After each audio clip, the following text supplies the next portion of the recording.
ঘিওরে এবার সবজির বাম্পার ফলন।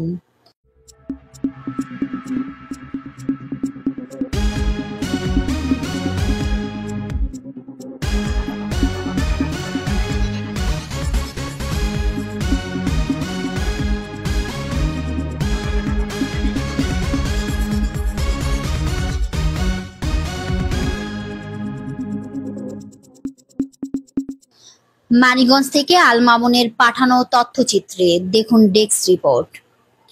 মানিকগঞ্জের ঘিওরে এবার সবজির বাম্পার ফলন হয়েছে। ইতিমধ্যে সবজি চাষাবাদে সচ্ছলতা ফিরে এসেছে অনেক কৃষকের। সবজির বাজার ভালো থাকায় কৃষকের মুখে হাসি ফুটেছে।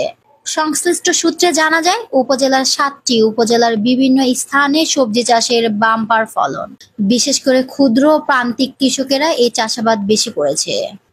এসব সবজি চাষাবাদের মধ্যেই রয়েছে শীতকালীন সবজি সহ ১২ মাসে হাইব্রিড শসা, বাঁধাকপি, ফুলকপি, পেঁপে ও অন্যান্য শাকসবজি। আপনি কি সৌদি আরবে গৃহকর্মী কাজে যেতে চান, কিন্তু কিভাবে যাবেন তা নিয়ে চিন্তায় আছেন? বিভিন্ন এজেন্সিগুলো ভিসা দেওয়ার নামে শুধু পাসপোর্ট জমা নেয়, কিন্তু ভিসার কোনো খবর নেই। তাহলে চিন্তা ছাড়ুন, কারণ RBH ট্যুর অ্যান্ড ট্রাভেলস আছে আপনার পাশে।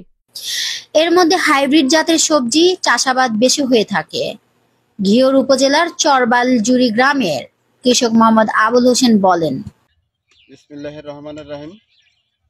আমি বাংলার একজন কৃষক। আমি কৃষির উপর নির্ভরশীল আমার পরিবার। আমি এই বছর পেঁপে অনেক বাম্পার ফলন পেয়েছি। এটা আমার শাহী জাতের পেঁপে, অনেক সুন্দর পেঁপে হয়েছে আমার। আর করলা আবাদ করেছি, করলা ইনশাল্লাহ ভালো। শশায়ও খুব ভালো শশা পেয়েছি।